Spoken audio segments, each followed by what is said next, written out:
走最深的海洋，到那最高高的山，万物都告诉我，神是爱。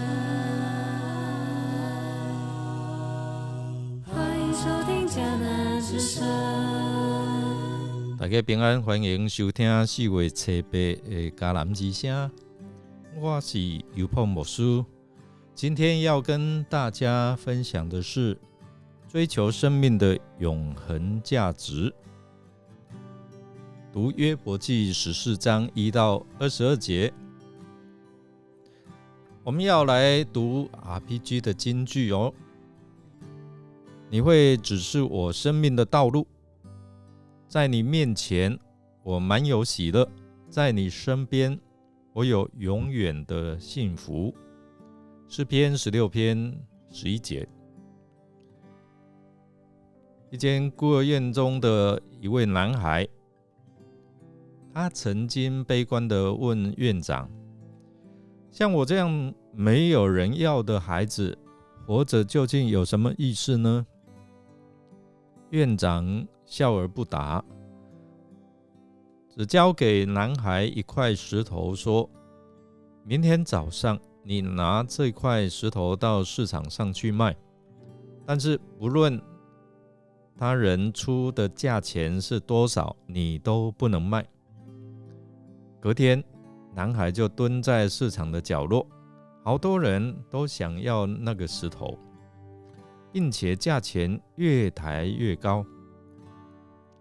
男孩兴奋地向院长来报告，院长要他明天拿到宝石市场去叫卖。不料有人出比昨天高10倍的价钱要买那块石头，男孩兴冲冲地捧着石头回来，将这一切的事情经过禀报院长。院长就说，生命的价值就好像这块石头，在不同的时候就会有不同的价值。然而这块石头由于你的珍惜和提升，珍惜来提升了它的价值，甚至被说成是稀世珍宝。然而你不就像这石头一样了吗？今天的经文再次在描述约伯面对朋友无情的指控，约伯只能再一次来转向上帝，即便付出生命的代价，他也要坚持与上帝来理论。虽然迟迟等不到上帝的回应，然而约伯仍锲而不舍来祈求上帝的怜悯。所以透过这一章的经文，我们看到他对上帝有一些的诉求。第一个是，人生短处，苦难多啊，求上帝怜悯我，放过我。上帝何苦要时刻来鉴察他这可怜人，又使他受罚呢？第二个诉求是，人不像植物死了可能还有机会再生，人死不能够复生呢？约伯在对上帝动之以情，要上帝想到人比植物还软弱，死了就失去了一切的希望咯。所以约伯恳求上帝纪念他的苦情，告诉他为什么会无缘无故受苦啊。第三，他虽然是求死，但仍然求上帝让自己可以在阴间躲过上帝的愤怒。他还存有一丝的希望，希望上帝给他一个藏身之处，赦免他的过错，不深入查究他的罪恶。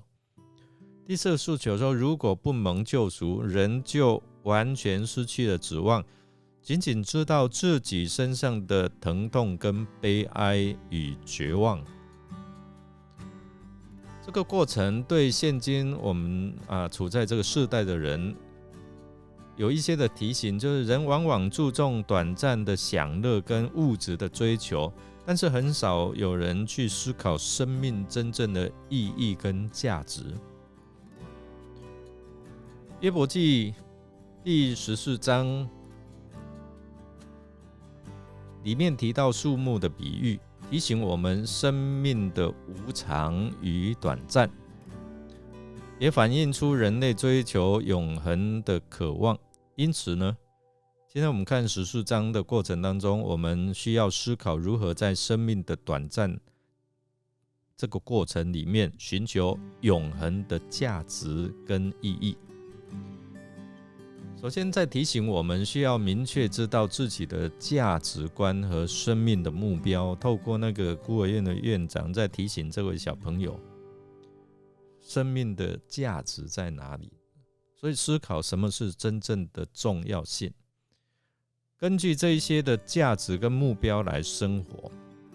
所以在我们生命当中，我们会遇到许许多多的困境跟挑战，然而这些的挑战跟困难可以帮助我们成长，或是提高我们生命的高度。